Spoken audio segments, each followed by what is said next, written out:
அஸ்ஸலாமு அலைக்கும் வரஹ்மத்துல்லாஹி வபரகாத்துஹு. தினமும் ஓர் இறைவசனம். திருடுபவன் திருடுபவள் ஆகிய இருவரின் கைகளை வெட்டிவிடுங்கள்.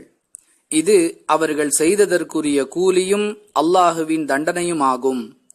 திருக்குர்ஆன் அல்-மாஇதா 5வது அத்தியாயம் 38வது வசனம். அன்புள்ள சகோதர சகோதரிகளே, இஸ்லாம் சொல்லக்கூடிய குற்றவியல் சட்டங்களின் அடிப்படையில் இந்த தண்டனைகள் நிறைவேற்றப்பட வேண்டும். இதை ஆட்சியாளர்களே செய்ய வேண்டும்.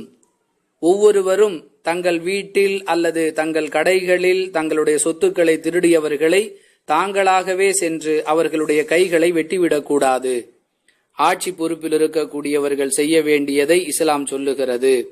எங்கெல்லாம் இஸ்லாமிய ஆட்சி அமைகிறதோ அங்கெல்லாம் இது போன்ற குற்றவியல் சட்டங்கள் நிறைவேற்றப்படுவதன் மூலமாக மக்களுக்கு மத்தியில் குற்றங்கள் குறைந்து துணிவான ஒரு வாழ்க்கை சூழல் உருவாகும்.